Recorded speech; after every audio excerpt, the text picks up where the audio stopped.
Gak perlu koar-koar, tinggal amalkan aja. Kalau memang Pancasila itu unggul dan bisa jadi jawaban bagi problem bangsa-bangsa, dia nggak perlu dilindungi.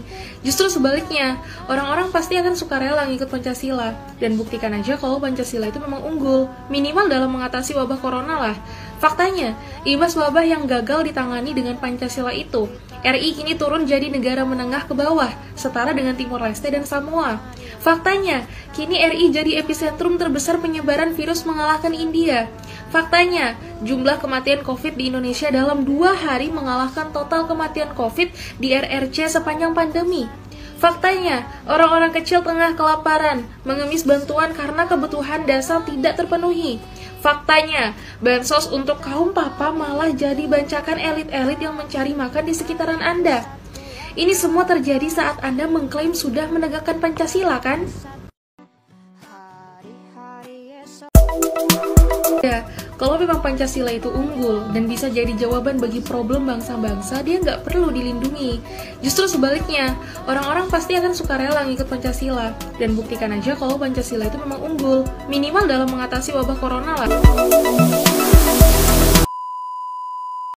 Faktanya, khilafah tidak bisa menyatukan bangsa Arab hingga sekarang.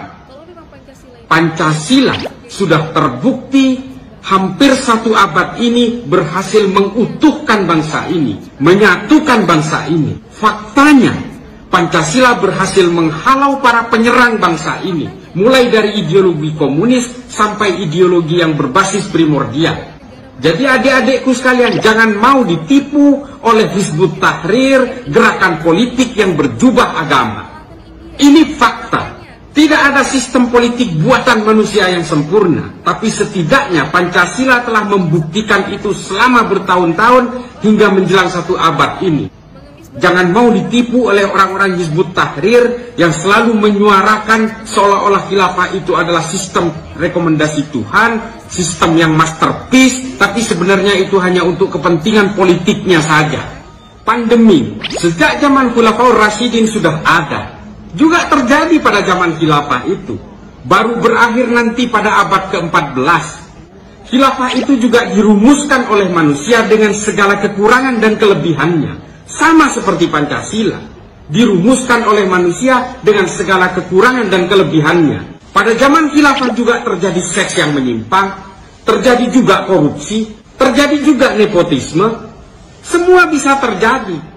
Ada juga pada zaman khilafah itu khalifah yang berhasil memakmurkan rakyatnya. Ini kan sistem politik biasa.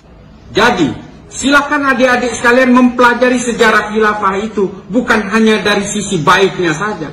Kejahatan dan keburukannya juga banyak. Jangan kemudian seolah-olah khilafah ini adalah masterpiece sistem politik rekomendasi Tuhan. Ini kan semua karena diolah oleh orang-orang Hizbut Tahrir untuk kepentingan politik mereka. Mereka menggunakan agama untuk lebih memperlancar berbagai ambisi politiknya. Setidaknya, Pancasila telah berhasil menyatukan bangsa ini dalam kemajemukan. Ini fakta, dan sistem khilafah yang sudah terjadi berabad-abad dan kemudian runtuh pada abad ke-20 di Turki itu, ternyata tidak sanggup menyatukan bangsa Arab hingga sekarang. Apakah ini yang kalian agung-agungkan? Kita setuju, prinsip HTI kita setuju. Prinsip HTI kita setuju. Kita setuju, prinsip HTI kita setuju. Khilafah harus tegak. Khilafah harus tegak. Khilafah harus tegak. Nah, cuma yang jadi persoalan, bagaimana cara menegakkannya? Nah, disinilah FPI mengajukan proposal khilafah, tesis khilafah.